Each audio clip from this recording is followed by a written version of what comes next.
Hello everyone. जैसा कि हम एनसीईआरटी की बुक्स पढ़ रहे थे और आज के इस वीडियो में हमारे पास है सेवन्थ क्लास का लास्ट चैप्टर। किस बुक का? वो बुक है जियोग्राफी की, जिसका नाम है हमारा पर्यावरण। उसके हम 8 चैप्टर हम पढ़ चुके थे और ये अब एक चैप्टर जो लास्ट बचा हुआ है उस हमारा पर्यावरण का सेवन्थ क्लास का 9 चैप्टर, जिसका नाम है रेगिस्तान में जीवन। अध्याय 5 में हम पढ़ चुके हैं कि पेड़ पौधे, पशुओं और मनुष्यों के लिए जल ही जीवन है। यहाँ पीने के लिए जल न हो तो मवेशियों को चरने के लिए घास न हो और एवं फसलों के उगने के लिए जल न हो तो ऐसे स्थान पर किसी भी जीव के लिए जीवन कठिन होगा। अब हम विश्व के उन स्थानों के बारे में पढ़ेंगे जहाँ लोग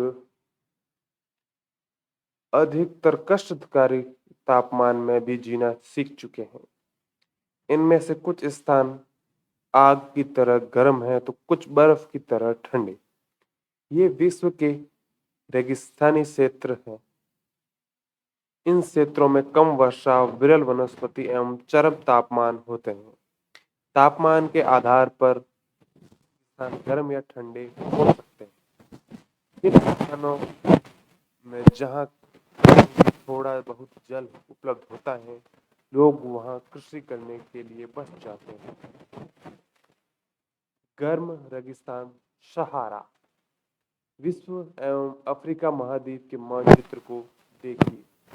उत्तरी अफ्रीका के एक बड़े भूभाग पर सहारा के रेगिस्तान का पता लगा। ये विश्व का सबसे बड़ा रेगिस्तान है। यह लगभग 8.54 लाख वर्ग किलोमीटर क्षेत्र में फैला हुआ है। क्या आपको याद है कि भारत का क्षेत्रफल 3.2 लाख वर्ग किलोमीटर? सहारा रेगिस्तान 11 देशों से घिरा हुआ है। ये देश हैं अल्जीरिया, चाड, मिस्र, लीबिया, माली, मॉरिताना, मोरक्को, नाइजर, सूडान, ट्यूनीशिया एवं पश्चिमी सहारा।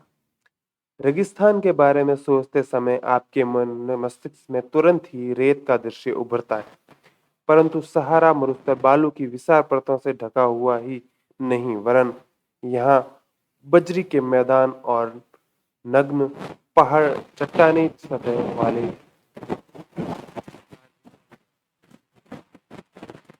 सतहें कुछ स्थानों पर।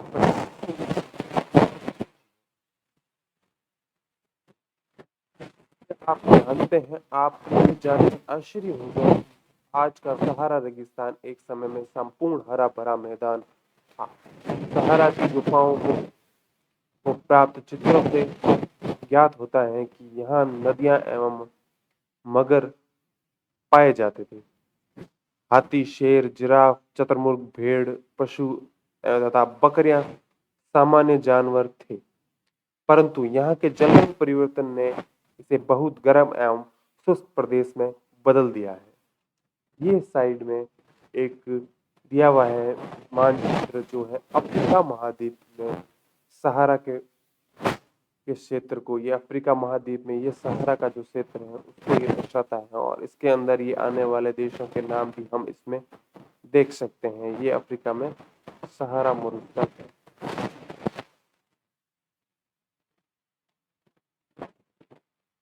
क्या आप जानते हैं सहारा के अल अजीजिया क्षेत्र में, जो त्रिपोली, लीबिया एवं के दक्षिणी भाग में स्थित है, यहाँ का सबसे अधिक तापमान 1922 में 57.7 डिग्री सेल्सियस दर्ज किया गया था। जलवायु। सहारा रेगिस्तान की जलवायु अत्यधिक गर्म एवं शुष्क है। यहाँ की वर्षा ऋतु अल्पकाल के लिए होती है। यहाँ आकाश बादल रहित एवं निर्मल होता है। यह नमी संचय होने की अपेक्षा तेजी से वाष्पित हो जाती है। दिन अविश्वसनीय रूप से गर्म होते हैं। दिन के समय तापमान 50 डिग्री सेल्सियस से बहुत ऊपर पहुंच जाता है। इससे रेत एवं नग्न चट्टानें अत्यधिक गर्म हो जाती हैं। इसके ताप का विकिरण होने से चारों तरफ सब कुछ गर्म हो जाता है। रातें अत्यधिक ठंडी होती हैं तथा तापमान गिरकर हिमांक बिंदु लगभग 0 डिग्री सेल्सियस तक पहुंच जाता है। वनस्पति जात एवं प्राणी जात। सहारा रेगिस्तान की वनस्पतियों में कैक्टस, खजूर के पेड़ एवं एकेशिया पाए जाते हैं। यहाँ कुछ स्थानों पर मरुद्यान, खजूर के पेड़ों से घिरे हरित द्वीप पाए जाते हैं। ऊंट, लकड़बग्गा, सिहार, लोमड़ी, बिच्छू, सांपों की अत्यधिक की विभिन्न जातियां एवं छिपकलियां यहाँ के प्रमुख जीव जंतु हैं। क्या आप जानते हैं वैज्ञानिकों को तो यहाँ से मछलियों के कंकाल भी मिले हैं। इसके अनुमान से ये क्या हो सकते हैं? आपके अनुमान से ये क्या हो सकते हैं? लोग। सहारा रेगिस्तान की कष्टकारी जलवायु में भी विभिन्न समुदायों के लोग निवास करते हैं। भिन्न भिन्न क्रियाकलापों में भाग लेते हैं। इनमें बेदुइन एवं तुआरेग भी शामिल हैं। चलवासी जनजाति वाले ये लोग बकरी, भेड़, ऊंट एवं घोड़े जैसे पशुधन को पालते हैं। इन पशुधनों से लोगों को दूध मिलता है।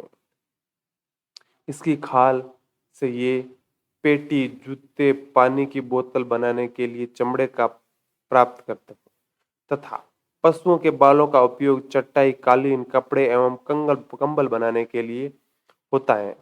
धूल भरी आंधियां एवं गर्म वायु से बचने के लिए ये लोग भारी वस्त्र पहनते हैं। सहारा में मरु उद्यान एवं मिस्र में नील घाटी लोगों को निवास में मदद करती है।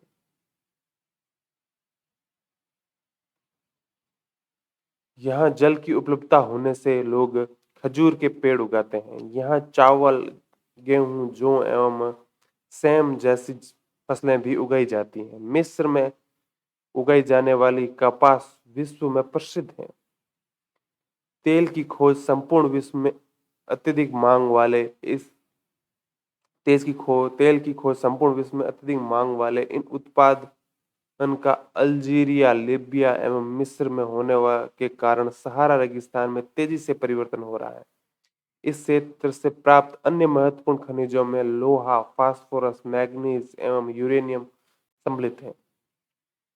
सहारा की संस्कृति, जीवन शैली में भी परिवर्तन आ रहा है। यहाँ मस्जिदों से ऊंचे कांच की खिड़कियों वाले भवन तथा ऊंटों से के प्राचीन मार्ग के स्थान पर सुपर महामार्ग बन गए हैं। नमक के व्यापार से में ऊंटों का स्थान ट्रक ले रहे हैं। तुआरेग लोग विदेशी पर्यटकों के लिए मार्गदर्शन का काम कर रहे हैं। आज अनेक चलवासी जनजाति के लोग शहरी जीवन की ओर आ रहे हैं। यहाँ वे तेल एवं गैस के कार्यों में नौकरी ढूंढते हैं।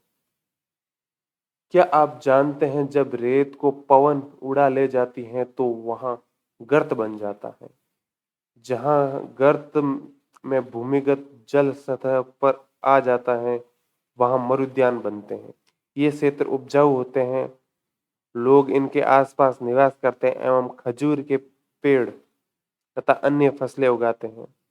इसलिए कभी कभी ये मरुद्यान असामान्य रूप से बड़ा भी हो सकता है। मोरक्को में टैफिलेट मरुद्यान ऐसा ही एक विशाल मरुद्यान है जो 13,000 वर्ग किलोमीटर के क्षेत्र में फैला हुआ है। शब्द की उत्पत्ति। लद्दाख शब्द दो शब्दों से मिलकर बना है, जिसका पहला है ला का अर्थ है पर्वतीय दर्रा और तथा दाग का अर्थ है देश। तो पर्वतीय दर्रों वाला देश लद्दाख। ठंडा रेगिस्तान लद्दाख। जम्मू एवं कश्मीर के पूर्व में वृद्ध हिमालय में स्थित लद्दाख एक ठंडा रेगिस्तानी है। चित्र 9.4 में से देख सकते हैं। इसके उत्तर में काराकोरम पर्वत श्रेणी एवं दक्षिण में जास्कर पर्वत श्रेणी है। लद्दाख से होकर अनेक नदियां बहती हैं, जिनमें सिंधु नदी प्रमुख नदी है। ये नदियां गहरी घाटियों एवं महाखंड जॉर्ज का निर्माण करती हैं। लद्दाख में अनेक हिमानियां हैं, जैसे ग्रेगी हिमानी। लद्दाख की ऊंचाई कारगिल में लगभग 3,000 मीटर से लेकर काराकोरम में लगभग 8,000 मीटर से भी अधिक पाई जाती है। अधिक ऊंचाई के कारण यहाँ की जलवायु अत्यधिक शीतल एवं शुष्क होती है। इस ऊंचाई पर वायु परत पतली होती है, जिससे सूर्य की गर्मी की अत्यधिक तीव्रता महसूस होती है। गर्मी ऋतु ग्रीष्म ऋतु में दिन का तापमान 0 डिग्री सेल्सियस से कुछ ही अधिक होता है एवं रात में तापमान 0 से 30 डिग्री सेल्सियस नीचे चला जाता है। शीत ऋतु में यह बर्फीला बर्फीला ठंडा हो जाता है। तापमान लगभग हर समय -40 डिग्री सेल्सियस से नीचे ही रहता है। चूंकि यह हिमालय के वृष्टि छाया क्षेत्र में स्थित है, अतः यहाँ वर्षा की कमी होती है। इस चित्र में आप लद्दाख को देख सकते हैं। ये है जम्मू कश्मीर, ये है लद्दाख का क्षेत्र, ये है सियाचिन हिमनद, ये है देहरी गोप पास, इस तरफ है ये चीन, ये है गिलगित बाल्टिस्तान वाला इलाका, ये है पाकिस्तान, इसमें ये है लेह और ये है कारगिल, और ये है इंडस नदी या सिंधु नदी।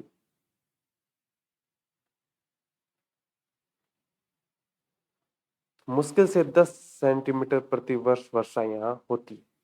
यह क्षेत्र बर्फीली हवाओं एवं तेज जलाने वाले सूर्य ताप का अनुभव करता है।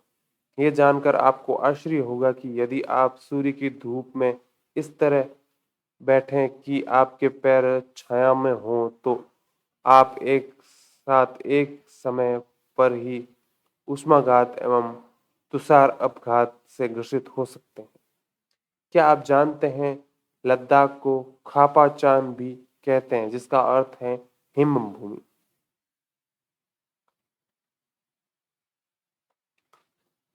वनस्पति जात एवं प्राणी जात, यहाँ उच्च शुष्कता के कारण वनस्पति विरल है। यहाँ जानवरों के चढ़ने के लिए कहीं कहीं पर ही घास एवं छोटी झाड़ियां मिलती हैं। घाटी में सरपत, विलो एवं पॉपुलर के उपवन देखे जा सकते हैं। ग्रीष्म ऋतु में सेब, खुबानी एवं अखरोट जैसे पेड़ पल्लवित होते हैं। लद्दाख में पक्षियों की विभिन्न प्रजाति नजर आती हैं, जैसे रॉबिन, डेड स्टॉट, तिब्बती स्नोकॉक, रेवेन एवं हुप यहाँ पाए जाने वाले सामान्य पक्षी हैं। इनमें से कुछ प्रवासी पक्षी हैं। लद्दाख में पशुओं में जंगली बकरी, जंगली भेड़, याक एवं विशेष प्रकार के कुत्ते आदि पाए जाते हैं। इन पशुओं को दूध, मांस एवं खाल प्राप्त करने के लिए पाला जाता है। याक के दूध का उपयोग पनीर एवं मक्खन बनाने के लिए होता है। भेड़ एवं बकरी के बालों का उपयोग ऊनी वस्त्र बनाने के लिए किया जाता है। लोग, क्या आप लद्दाख एवं तिब्बत तथा मध्य एशिया के निवासियों के बीच कोई समानता पाते हैं? यहाँ के अधिकांश लोग या तो मुसलमान हैं या बौद्ध। वास्तव में लद्दाख क्षेत्र में अनेक बौद्ध मठ अपने परंपरागत गोपा के साथ स्थित हैं। कुछ प्रसिद्ध मठ हैं हेमिस, थिक्से से एवं लामायूर।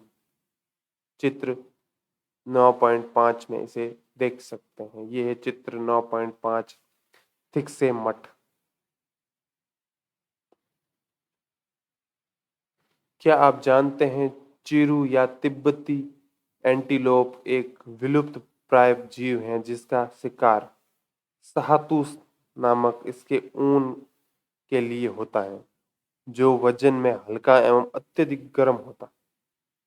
क्या आप जानते हैं क्रिकेट का सबसे अच्छा बल्ला सरपत विलो पेड़ की लकड़ी से बनाया जाता है।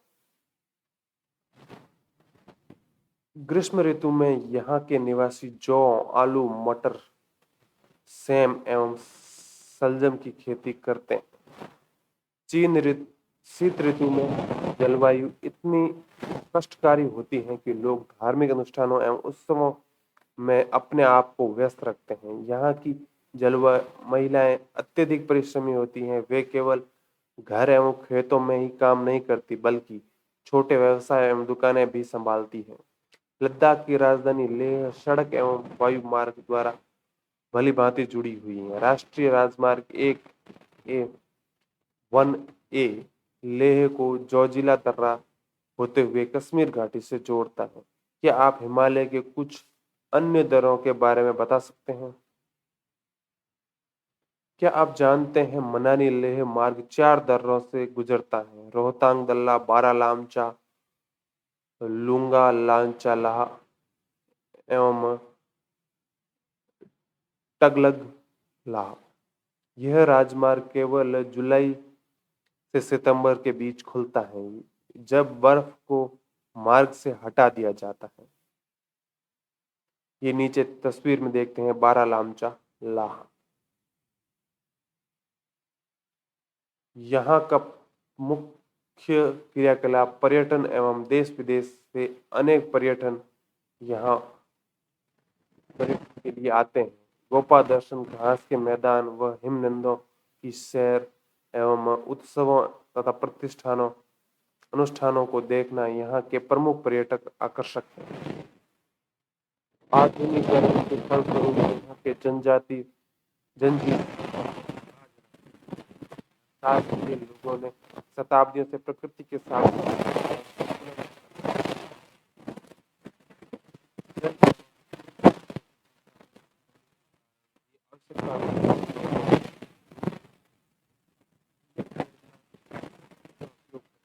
और कुछ भी व्यर्थ नहीं करते हैं। तो इसी के साथ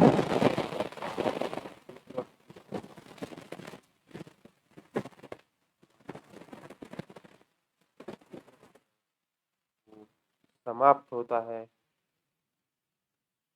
और अगले वीडियो में हम इसी 7th क्लास की जो हिस्ट्री की बुक है, इसका नाम है हमारे अतीत सेकेंड, उसका फर्स्ट चैप्टर पढ़ेंगे। तब तक के लिए थैंक यू।